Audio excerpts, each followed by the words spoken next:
Buenos días. Continuando con las charlas respecto de la materia, vamos a hablar un poquito ahora para esta clase de derecho constitucional y para la semana que viene les voy a dejar un video sobre lo que es la parte del derecho penal contravencional y del derecho procesal penal. El derecho constitucional comienza un poco un atisbo de plasmar en alguna ley los derechos humanos para limitar un poco el poder absoluto del monarca, que era juez, fiscal y verdugo, con el Bill of Rights la Declaración de Derechos por allá por 1600 en Inglaterra. Posteriormente se van constituyendo los estados, viene la independencia de Estados Unidos en 1774, el 4 de julio, el 14 de febrero de 1789, la Revolución Francesa, y todos estos iluminismos se van plasmando y vienen a calar en América, y nuestra constitución es de corte netamente liberal. Es más, cuando ustedes leen el preámbulo, dentro del preámbulo, los constituyentes del Congreso, de la Convención Constituyente de Santa Fe, declaran, ¿no es cierto?, que cuáles son las propuestas, con el objeto de constituir la Unión Nacional, afianzar la justicia, consolidar la paz interior, etcétera, etcétera, promover el bienestar general. Es decir, que nuestra constitución es de neto corte liberal. Y en nuestra constitución vamos a ver cómo se van plasmando todos los derechos y las garantías que se declaran respecto de los derechos humanos que ustedes deben haber leído en el primer librillo que se les ha dado respecto de los derechos humanos. Derecho a la vida, derecho a la libertad, derecho a la propiedad, la privacidad, derecho a la privacidad. Es decir, que ustedes van a ir viendo cómo en el derecho constitucional van plasmados. Y entonces nosotros tenemos que decir, ¿qué es una constitución? La constitución es un instrumento de gobierno. ¿Por qué es un instrumento de gobierno? Porque ya en el artículo primero, la Constitución Nacional dice que la nación argentina adopta para su gobierno la forma representativa republicana federal. El I no va, tengan cuidado, no es I federal, es representativa republicana y federal porque es una sola forma de gobierno. Es representativa porque el pueblo no delibera, sino a través de los representantes elegidos por el pueblo. Es republicana porque se divide en tres poderes: poder legislativo, poder judicial y poder ejecutivo.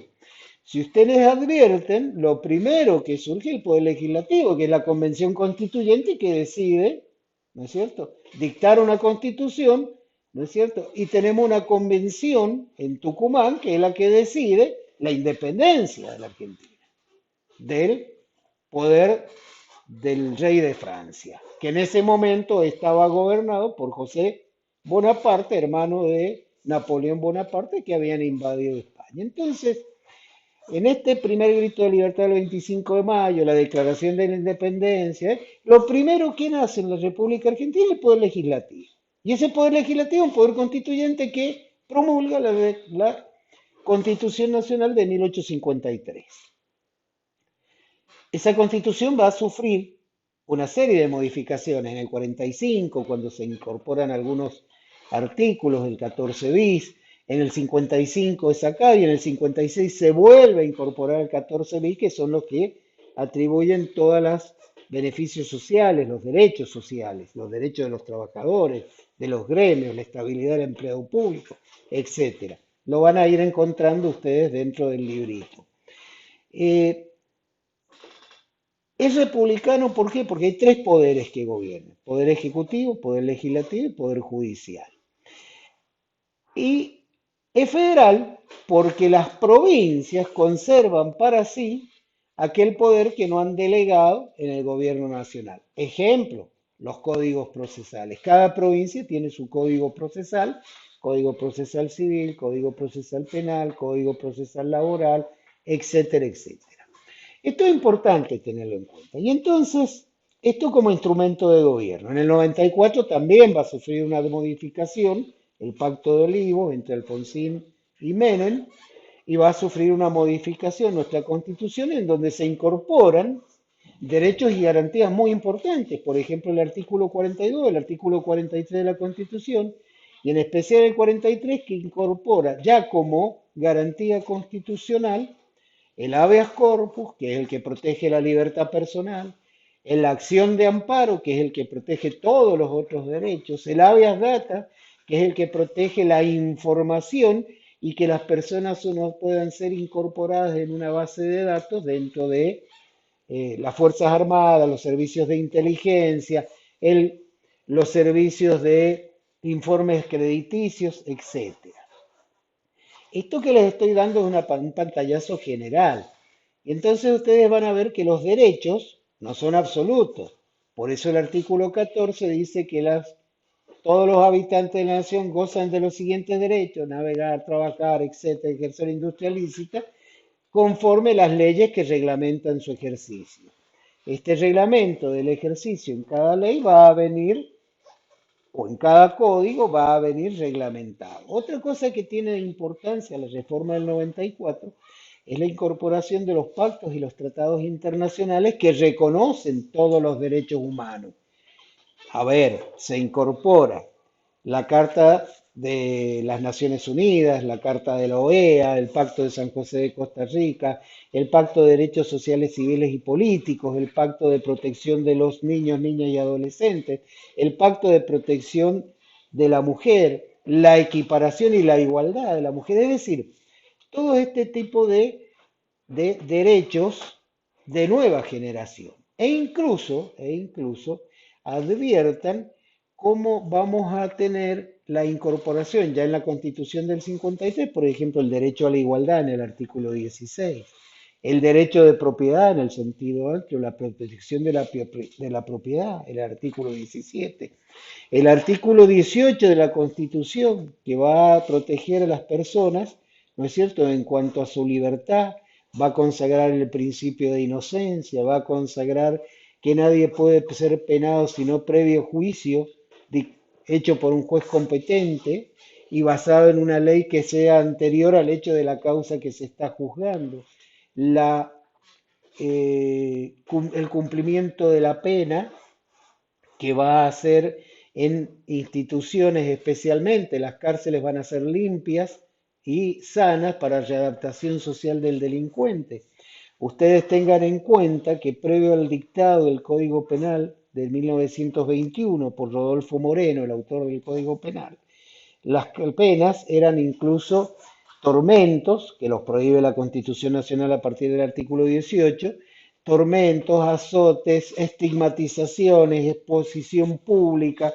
Acuérdense, y ustedes lo van a ver en los libros de historia, en las películas de la época, el cepo, la estaqueada, es decir, cómo había penas corporales y penas infamantes.